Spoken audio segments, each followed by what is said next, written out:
Alright. Season 3 of Supernatural. Black Comic.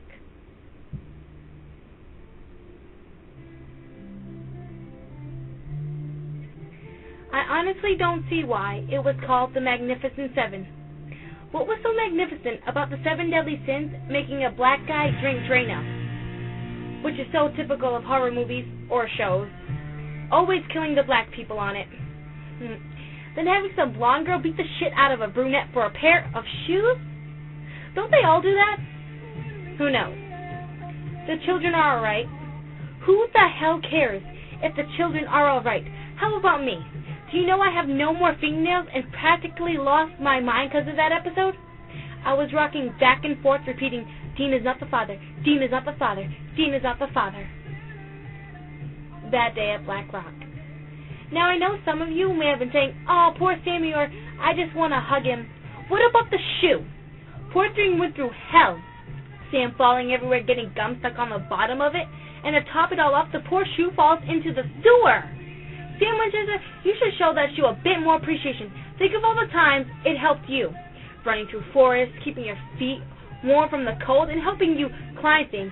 And this is how you repay it? By dropping it in the frickin' sewer? It's not his fault you lost the rabbit's foot, to be honest.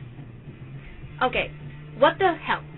I have no idea why it was called Sin City.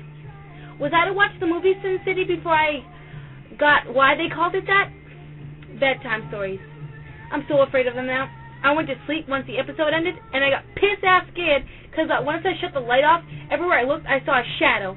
And I thought it was Peter Pan's shadow. And I was like freaking afraid it was going to bite me or something. Red sky at morning. Where the hell did that title have any meaning to the episode?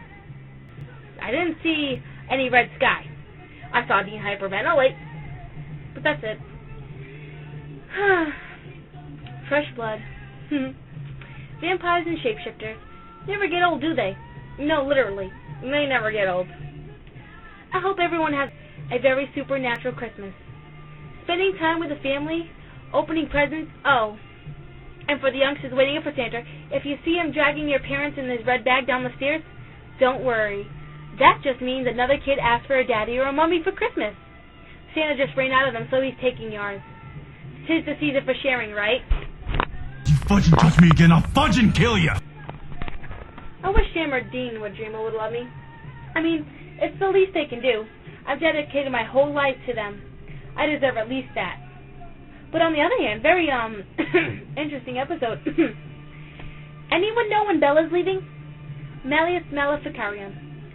Another episode I cannot pronounce no matter how hard I try. I'm just going to call it M&M. Save me the trouble. I call it that for a couple of reasons, actually. I mean, there were some colorful words exchanged between Dean and Ruby. Mostly red, though. Did you see that dead rabbit? That was sick. Hope they don't make a habit of using that. Justin Bello. Is it with one L or two L's? Bella's the one with the one L, right? Oh, screw it. The real question is, why isn't she dead? Finally, Hedgerson got his head shoved into a toilet. Dean also managed to relate a statement into a song again, but she didn't shoot the deputy. Mystery spot. I like this episode. I watched it a couple of hundred times. It killed the whole anticipation of, oh my god, Dean's dead, out of you. I mean, when he died for real, I always still laughed. How messed up is that? I swear, when his time's up, I'm still gonna laugh. Though I bet Voldemort would love to do this to Harry. Alright, off topic. Ghost facers. I never knew how to spell ghost. Which is kind of sad, actually, considering it's what the show's based on. Anywho, you have to admit, they did a pretty good job on this episode. They really put a whole new meaning to reality TV. 2 hot guys, obscene swearing, a gay person who, when screamed, made me pee my pants, and there was someone who was banging someone's sister, nerds, fighting, and, hang on, that Maggie chick looks a lot like Nancy. Wait, I thought she died. Well, they all look the same, so I guess we'll never know. Long distance call. I think for once I truly and fully understand the episode title and what it's based on every possible level. I mean, I make a bunch of long distance calls. Does text messaging count as long distance calls? Whatever. It really is a long distance call and really creepy. Though I wouldn't mind getting a call from someone who is dead, like, let's see, Bella. So I could laugh and let her know she deserved it. Another thing. Anyone notice that Sam's always getting tied to a chair? Or tied down, like in, Bad Day at Black Rock, Tall Tales, Bloodlust, Skin, Shadow, A Very Supernatural Christmas, Born Under a Bad Sign? And all they want to do is kill him. It's like, what the hell are you doing? You got this sexy man tied to a chair, and all you want to do is kill him? Seduce him, touch him, or run your hands through his hair. I'd even take someone getting a magic marker and writing pansy on his head. Do something. He's at your mercy.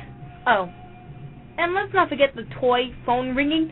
Mine never did that. I'm so suing Fisher-Price. Time is on my side. Really? I mean, Dean has what? 2 weeks to live?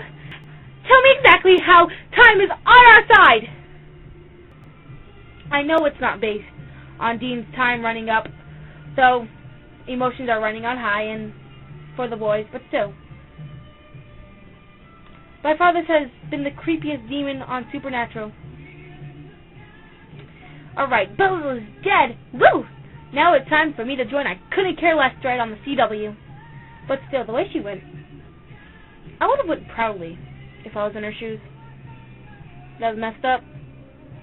No quarter. Aww. Or no rest for the wicked, whichever one you want to call it. Our season finale. Is this going to be based on, like, Dean searching for quarters because he wants to be on that bed that vibrates from Houses of the Holy? I can see him robbing a homeless person for quarters. So I'm not complaining. A whole episode with Dean lying on a bed that's shaking, so friggin' hot. Alright. Who did not cry during this episode? If you didn't, well, then I guess Bella's still alive, you evil little bitches. Why won't you just die? I like how Supernatural always begins with Carry On My Wayward Son. It's really good.